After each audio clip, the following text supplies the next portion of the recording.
بسم الله الرحمن الرحيم. اعوذ باللہ من الشیطان الرجیم بسم اللہ الرحمن الرحیم وَيُطْعِمُونَ الطَّعَامَ عَلَى حُبِّهِ مِسْكِينًا وَيَتِيمًا وَأَسِيرًا إِنَّمَا نُطْعِمُكُمْ لِوَجْهِ اللَّهِ لَا نُرِيدُ مِنْكُمْ جَزَاءً وَلَا شُكُورًا۔ حضرت زہرا سلام اللہ علیہا کی زندگی تمام انسانوں کی ہدایت کے لیے اور تمام انسانوں کی کامیابی کے لیے ایک بہترین نمونہ عمل ہے۔ تو جب بہترین نمونہ عمل ہے تو مختلف پہلو اور مختلف حیثیات اور مختلف جہات سے ہم مختصر آپ کی خدمت میں بیان کرنے کی کوشش کریں گے۔ حضرت زہرا سیدہ کونین ام الائمہ علیہ السلام کی زندگی کے مختلف پہلوؤں میں سے ایک پہلو ایثار و فداکاری ہے۔ اللہ کی راہ میں خدا کی معرفت کے بعد، اسلام کو قبول کرنے کے بعد، اسلام کی حفاظت کی خاطر، اسلام کی دفاع کی خاطر، ولایت کی حفاظت کی خاطر، ولایت کے دفاع کی خاطر زہرائے مرضیہ نے جتنی قربانی دی ہے، جتنا ایثار و فداکاری کی ہے، اس کی مثال ہمیں تاریخ میں نہیں ملتی ہے۔ لہٰذا خدا کی بارگاہ میں ایثار و فداکاری کرنے کے اعتبار سے زہرائے مرضیہ سلام اللہ علیہا کی ذات گرامی تمام انسانوں کے لیے بہترین نمونہ عمل ہے۔ سیدہ کونین سلام اللہ علیہا کی ایثار و فداکاری کی اتنی منزلت ہے اور اتنا مقام ہے، پروردگار عالم قرآن مجید جیسی کتاب میں اس ایثار و فداکاری، اس جذبہ ایثار کی تعریف کرتے ہوئے ارشاد فرماتا ہے وَيُطْعِمُونَ الطَّعَامَ عَلَى حُبِّهِ مِسْكِينًا وَيَتِيمًا وَأَسِيرًا۔ یہ سورہ دہر کے شان نزول میں تمام ناظرین گرامی قدر بخوبی جانتے ہیں۔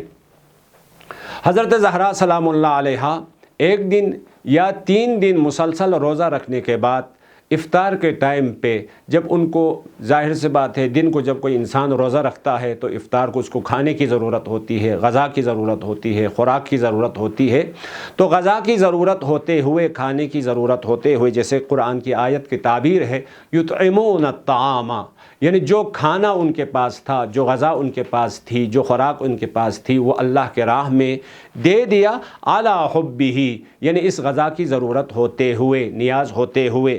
کس کو دیا؟ مسکیناً، ایک بیچارہ فقیر انسان کو، و یتیماً، یتیم بے سرپرست اور بے کفالت انسان کو، و اسیراً، قید میں مقید ایک اسیر انسان کو دے دیا۔ اجتماع میں، انسانی معاشرے میں لوگوں کی نظر میں پسترین طبقات میں سے تعلق رکھنے والے 3 افراد ہیں۔ جس کے کوئی سرپرست نہ ہو، انسانی معاشرے میں اس کی کوئی خاص حیثیت نہیں ہوتی ہے۔ جس کے پاس مال و دولت نہ ہو، انسانی معاشرے میں اس کی حیثیت اور مقام نہیں ہوتا ہے۔ جو اسیر ہو، انسانی معاشرے میں اس کی کوئی اہمیت نہیں ہوتی ہے۔ اس کے باوجود زہرائے مرضیہ نے ان کی اجتماعی اور معاشرتی حیثیت کو دیکھے بغیر اللہ کی راہ میں جب قربانی کی اور ایثار کیا اور فداکاری کی، اور فداکاری کرتے وقت، ایثار کرتے وقت زہرائے مرضیہ سلام اللہ علیہا کے قلب مطہر کی جو حالت تھی اور جو کیفیت تھی، قرآن مجید بیان کرتا ہے انما نطعمکم لوجہ اللہ لا نرید منکم جزاء ولا شکورا۔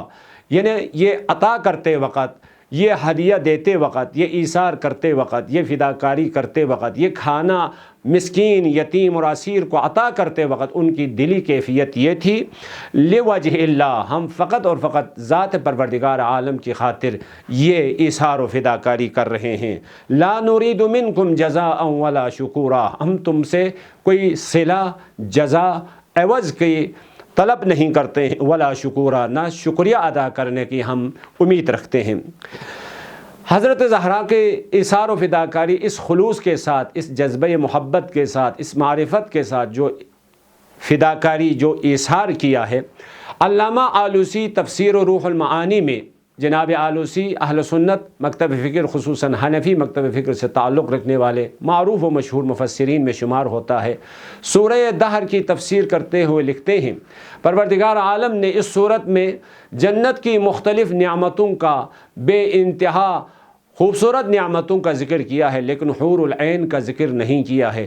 کیوں ذکر نہیں کیا؟ آلوسی کی عبارت یہ ہے، رعایتاً لحرمت البتول وقرۃ عین الرسول، پروردگار عالم زہرائے مرضیہ کا احترام کرتے ہوئے، اس کی حرمت کی رعایت کرتے ہوئے، اس کی منزلت کی رعایت کرتے ہوئے حور العین کا ذکر نہیں کیا ہے۔ تو زہرائے مرضیہ کا مقام و مرتبہ اس حد تک بلند و بالا ہے کہ قرآن جیسی کتاب میں، اس ہدایت نامے میں پروردگار عالم زہرائے مرضیہ کا احترام کرتے ہوئے ہمیں نظر آتا ہے۔